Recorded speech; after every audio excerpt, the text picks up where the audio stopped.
Hello there, I'm Caramia Muffet and I'm a freelance trainer delivering training on mental health for Mind in Salford. Today I'd like to chat to you about stress and how we can start to identify early warning signs of stress and what kind of things we can do and put in place in order to alleviate some of that stress. We all know that in recent years it's been a little bit of a taboo subject talking about mental ill health, but there's been a lot of campaigns now which have really fought to try to stop the stigma and discrimination towards people who are suffering with mental ill health. What some people might not realise is suffering with stress for a prolonged period of time can have a real bad impact on people's mental health. Why do we even care about people's mental health? Perhaps if I share with you some of the stark statistics that show how many people are suffering, it might help us to understand that. Approximately 16 million people in the UK will experience a mental illness. 3 out of every 4 mental illnesses begins in childhood. 75% of young people with a mental health problem are not receiving any treatment whatsoever. 6,507 people died by suicide in the UK in 2019. Previously, due to the measures a coroner had to use to conclude a person's death was by suicide, it is thought the actual number of people dying by suicide is higher than the recorded amount. Now, with the introduction of new measures for how a coroner can conclude a death of suicide, it is predicted the number of people dying by suicide will increase in 2020. Suicide is the biggest killer of young people in the UK. More than half of young people link mental ill health with isolation. Stress can cause mental health problems or make existing mental ill health worse. These are shockingly high figures, and we need to be better prepared into how to understand ourselves and be more proactive in helping our mental health or in seeking help when we need it. Being under stress is a normal part of life. It can help you to feel more energized and get the results that you want. But if you become overwhelmed by this stress, these feelings could start to become a problem for you. One way we can help ourselves is to begin to notice when our stress levels are increasing and to do something about it before this has an impact on our mental health. While stress is not categorized as a mental illness, research has shown that being exposed to stress for a considerable length of time can have a serious detrimental effect on our mental health and can induce mental illnesses such as anxiety and depression. Stress is what your body feels when it thinks it's in danger. It is really hard for your body to distinguish between if the danger is real or not, and sometimes emotional threats such as arguments or money problems or too much work can be interpreted by the brain as a physical, real-life dangerous situation. The area of your brain responsible for looking out for danger is known as the amygdala and is a real primitive part of the brain. Once your amygdala thinks you're in danger, it will activate what is known as our emergency stress system, and it will send out signals to the rest of your body to get it prepared to face this danger. This is known as the fight or flight response and is your body's way of helping you get out of danger, but of course, not when our brain has misinterpreted a situation. This blue-shaped container is a representation of our own individual stress container, or in other words, the amount of stress that we can hold at any given time. Everybody has the ability to cope with a certain amount of stress. The amount of stress that we can cope with will depend on a variety of factors, such as our upbringing or our past experiences, and indeed our current life circumstances, to name but a few.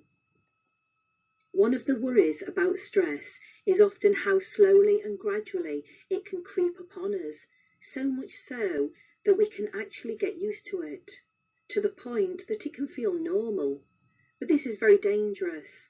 Too much stress can have a detrimental impact on our body and our mental health, and long-term exposure to stress can lead to a mental illness. If we do experience more stress than we can cope with, then our behaviours as a person and our body will start to change. And it is these changes that are really important to take notice of. These are our warning signs which we need to pay attention to. Some classic warning signs that we may exhibit when we are experiencing too much stress are things like an ability to concentrate or our inability to concentrate, or getting a poor memory, focusing on all the negative things in life, becoming anxious and constantly worrying. We may eat more than we normally would, or we may eat a lot less. We can become sleepy and also withdrawn from other people, which can also make us feel lonely or isolated, and become generally unhappy and agitated, becoming irritable and even angry.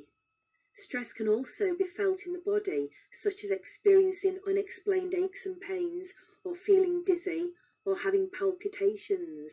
We can also feel sick and get diarrhea or constipation. Stress can also induce a disinterest in sex. Of course, many things can contribute to stress.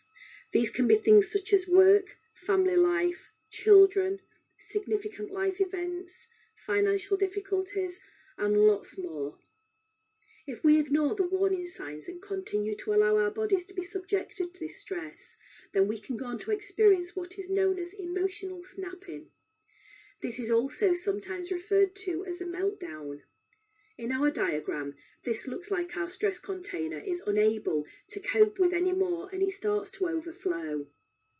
For some people, emotional snapping may look like crying uncontrollably, and for other people, they may become angry and aggressive and begin to lash out at others, while some people may go into themselves and others may begin to panic uncontrollably.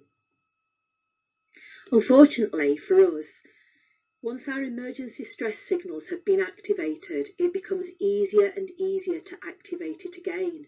It doesn't feel nice in the body to experience too much stress, and therefore we begin to look for ways in which we can escape from these uncomfortable feelings. It may feel like a glass of wine in the evening helps us to relax, or smoking a cigarette provides us with that calmness that we are craving. Or some people may also turn to drugs, again, because they're looking for ways of coping. Of course, whilst these strategies may feel like they're helping at the time, there are a number of reasons why these are unhelpful coping strategies, and in the long run, they will not be able to continue to help relieve stress, but perhaps bring about other illnesses to our body, not to mention we may also become addicted. We can see this in our diagram as an outlet for the stress, but unfortunately the outlet is blocked, showing us that it really isn't a helpful strategy at all. We need instead to find a helpful long-term solution to reducing the amount of emergency stress signals we experience, or some helpful coping strategies. This is done by allowing our brain to have a break from whatever it is that's causing us to experience stress. One of the best ways to relieve stress is by exercising. Exercising regularly has been proved to improve our mood as well as being beneficial to our body. Practicing relaxation techniques such as mindfulness, yoga, or meditation can also help us to focus our mind on the here and now, taking us away from the stressful situation, even if only for a moment. Regular practice as a mindfulness has shown that it can create new neural pathways in the brain, which can help with concentration and thinking positively. It also puts us in a very restful place, which is completely the opposite to a stressful state, and this can have a positive effect on your stress levels. Also, to find a way of how to relax.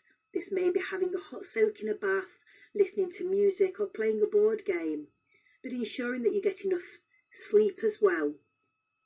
Our body needs sufficient sleep in order to function properly, and our emergency stress signals tend to be triggered more if we are sleep deprived.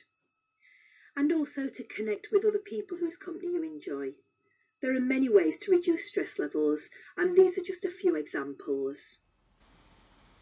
Well, I hope you found this video useful. If you do like our videos, why don't you subscribe to our channel, Mind in Salford? That way then you'll be notified when a new video becomes available. Anyway, from me, thank you very much for listening. Take care of yourselves and stay safe.